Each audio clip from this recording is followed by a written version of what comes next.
Number एक, झारखंड में मोदी जी जुमला दे रहे थे और हरियाणा में बीजेपी प्रत्याशी को गांव वाले दौड़ा रहे थे। क्या होगा मोदी का? नरेंद्र मोदी की हरियाणा के अंदर 5 रैलियां थी। पहली रैली, ध्यानपूर्वक आप दर्शक समझिएगा इसे, कि उनका अस्तित्व कितना बचा है।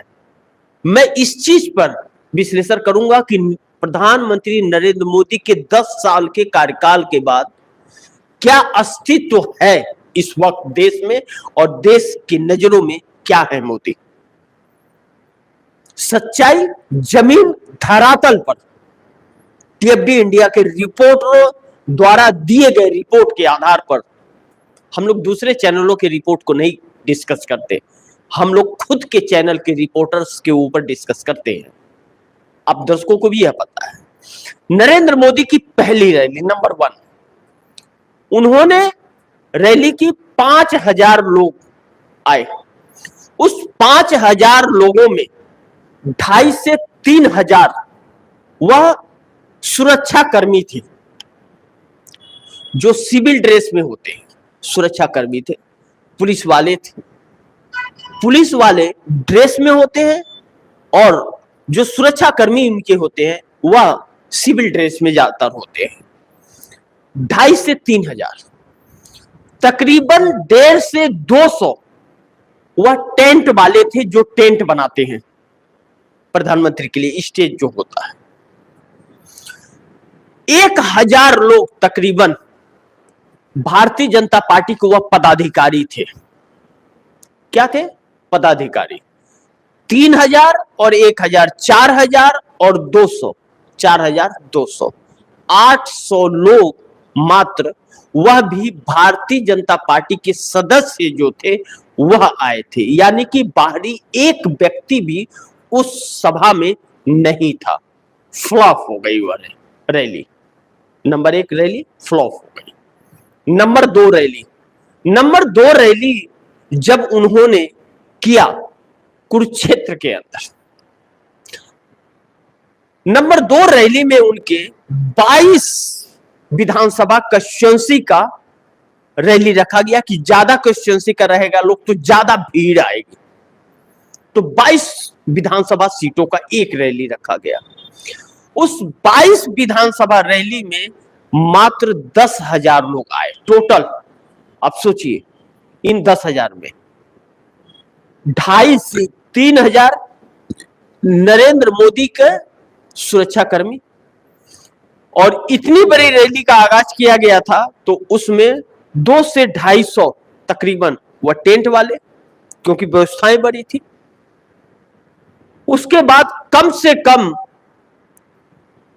2,200 हर विधानसभा के 100, 2,200 पदाधिकारी, 22 और 2 300, 2,500 और 3,000, कितने हुए? 6,000।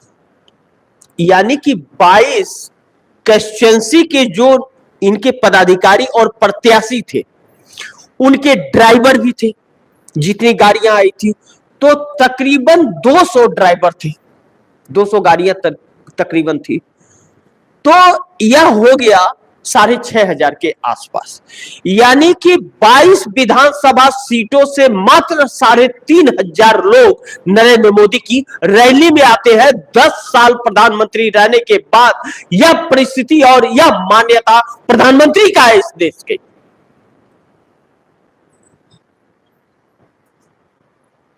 यह प्रधानमंत्री का यह जलवा है कि 22 विधानसभा सीटों से मात्र 3,000 और 3,500 लोग ही आ रहे हैं उस रैली के अंदर।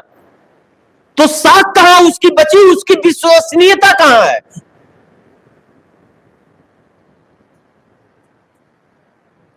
है क्या विश्वसनीयता? आपको लग रहा है?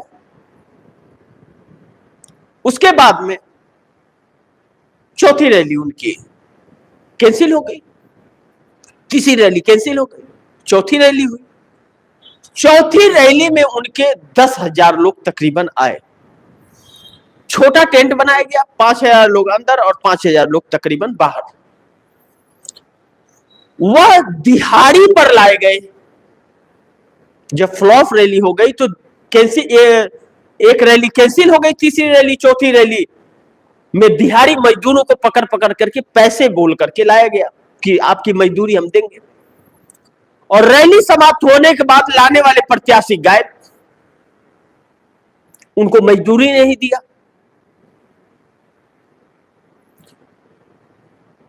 पांचवी रैली भी फ्लॉप। जब प्रधानमंत्री नरेंद्र मोदी की रैली में 10 साल शासन हरियाणा में करने के बाद और 10 साल प्रधानमंत्री रहने के बाद जिस व्यक्ति के रैली में 5,000 लोगों को नहीं जुटाया जा सकता, उस प्रधानमंत्री की क्या विसात, या उस नेता की क्या विसात, या उस मंत्री की क्या विसात, क्या पावर है उसके और क्या मान्यता है, क्या लोगों में लोकप्रियता है। वह व्यक्ति झारखंड में यह कहता है कि कांग्रेस वालों को गांव वाले भगा रही है। जहां सुपड़ा साफ हो रहा है उस व्यक्ति का, जहां उसके प्रत्याशी का नामांकन वापस ले लिया जाता है, जहां वह हार मान चुकी है और निर्दलीय को सपोर्ट कर रही है, वह व्यक्ति झारखंड में जाकर के कहता है कि कांग्रेसियों को गांव वाले भगा रहे हैं। मैं हरियाणा से आ रहा हूं, वहां तो गांव वाले भगा रहे हैं। और 75 साल के राजनीतिज्ञ को 52 साल का युवा छक्के छुड़ा दिया है। राहुल गांधी की नजरों में नजरें डालने की साहस और हिम्मत नरेंद्र मोदी के अंदर और अमित शाह के अंदर है नहीं। अब हरियाणा का चुनाव राहुल बनाम मोदी हो चुका है और राहुल का सामना करने की साहस नरेंद्र मोदी में नहीं है। राहुल गांधी की लोकप्रियता बढ़ रही है, क्यों? इसलिए नहीं कि वह गांधी परिवार से आते हैं। राजीव गांधी की हत्या के बाद तो गांधी परिवार का कोई व्यक्ति न मंत्री, न संतरी, न प्रधानमंत्री कुछ भी नहीं बना ही नहीं। उसके बाद पीवी नरसिम्हा राव बने, मनमोहन सिंह बने, 10 साल मनमोहन सिंह रहे, 5 साल पीवी नरसिम्हा राव रहे। लेकिन झूठ अपने काले करतूतों को छिपाने के लिए गुमराह कर रहे थे। लेकिन झारखंड के अंदर, उसी झारखंड में कल्पना सोरेन और हेमंत सोरेन जो मुंहतोड़ जवाब नरेंद्र मोदी को दे रहे हैं, मुंह में काली पुती जा रही है। 83 करोड़ रुपए का परियोजना शुरू किया। कल्पना सोरेन ने कहा 1,83,000 करोड़ रुपया स्टेट गवर्नमेंट का मोदी सरकार ने रोक के रखा है, वह दे, मैं 83 करोड़ के जगह डबल मैं खर्च करूंगी। क्यों नहीं दे रहे पैसे? यह सरकार मोदी की न तो जीएसटी के पैसे सबको दे रही है, ना वहां से जो पैसे कोल के या उनके परियोजनाओं के जो पैसे हैं उस पैसे को दे रही है, खुद कुंडी मार के पैसे पे बैठी हुई है। राज्यों के पैसे यह सरकार नहीं दे रही है। राज्य कहां से चलेगा? खुद कर्ज खोर आदमी, कर्ज खाने वाला आदमी, कर्ज की ढेर पे बैठने वाला आदमी दूसरों को भी कर्जदार बना रहा है। जब उससे पैसे मांगे जाते हैं तो वह कहता है कर्ज ले लो, अभी पैसे नहीं है। पूरा देश को कर्ज में डुबो करके रख दिया। इतिहास में सबसे ज्यादा कर्ज लेने वाला व्यक्ति अगर कोई है इस देश में तो इस देश की सरकार है। और ढिढोरा पीटते हैं कि 5वीं अर्थव्यवस्था में आ गए हैं, $5 ट्रिलियन की इकोनॉमी हो गई है। किसी भाजपाई को 5 ट्रिलियन में कितने जीरो होंगे यह भी नहीं पता है, वह 5 ट्रिलियन की बात करता है। और नरेंद्र मोदी 2047 में देश विकसित का सपना दिखाते हैं और लोगों को बेरोजगार कर रहे हैं। यह हालम है इस देश का।